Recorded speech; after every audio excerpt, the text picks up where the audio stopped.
les miracles ne sont pas obtenus par votre foi. Et je veux même te choquer que tout le monde n'a pas droit à tous les miracles.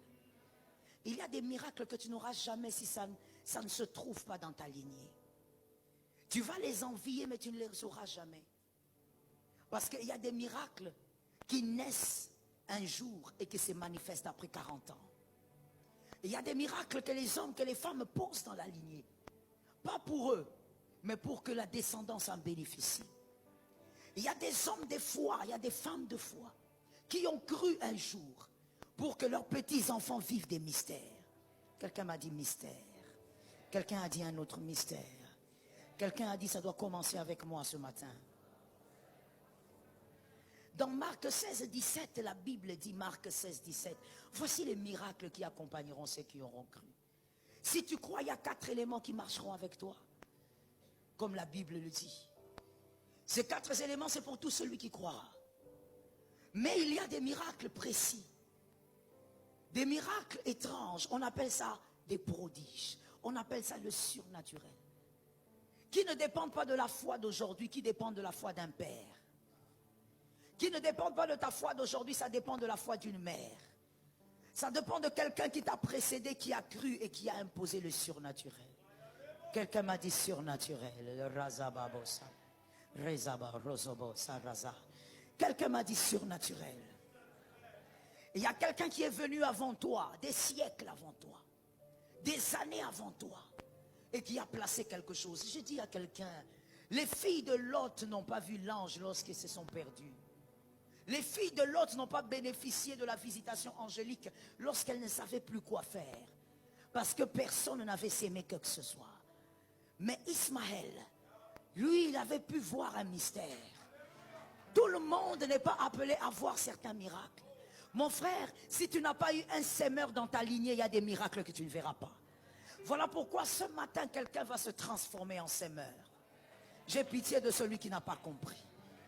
Je veux rester sous cette atmosphère-là. Ce matin, il y a quelqu'un qui va se transformer en un semeur. Ce matin, tu vas créer quelque chose de bizarre dans ta lignée. Tu vas créer quelque chose de mystique dans ta lignée. Tu vas imposer des choses que personne n'avait imposées avant toi. Lorsqu'Agar voit l'ange, non, l'ange n'est pas venu pour Agar.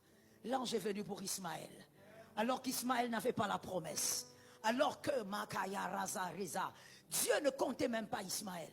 Parce que quand il parle à Abraham, il dit Abraham, donne-moi ton fils unique. C'est qu'il ne compte pas Ismaël. Mais celui qu'on ne compte pas a quand même l'apparition angélique. Parce qu'il y a quelqu'un qui a travaillé pour lui.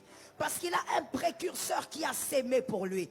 Il doit bénéficier de la grâce. Écoute ce que ça veut dire aujourd'hui, mon frère. Voilà pourquoi dans la vie, il y a 2 types de personnes.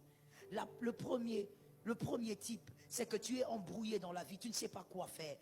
Et voilà, si tu as eu un sémeur dans ta lignée, tu vas constater que Dieu va te forcer à faire les choses. Pourquoi? Parce qu'il te place dans le couloir de la victoire. Mais il y a certaines autres personnes, tu n'as eu personne avant toi. Il n'y a pas eu des sémeurs. Tu ne peux pas bénéficier du mystère de l'ange. Alors qu'est-ce que Dieu fait? Dieu te donne un rêve. Il te donne une instruction par le rêve. Tu dois maintenant toi-même discerner. Qu'est-ce que Dieu veut me dire? Qu'est-ce que Dieu veut me révéler? Mais quelqu'un d'autre, il n'a pas besoin de rêve. Dieu envoie un ange et Dieu force la porte. Je veux te choquer aujourd'hui, je vais te dire ceci. Oui, je t'ai enseigné et je sais que d'autres t'ont enseigné que Dieu ne force personne. Mais il y a une autre vérité. Il y a un type de personne où Dieu lui-même force. Pourquoi? Parce qu'il y a eu un père qui a sémé des choses et Dieu, écoute-moi d'abord, Dieu doit respecter les clauses. Il y a eu quelqu'un avant cet enfant qui a parlé à Dieu et ils se sont entendus avec Dieu que sa descendance ne peut pas se perdre. Ce type de personne-là, Dieu envoie un ange.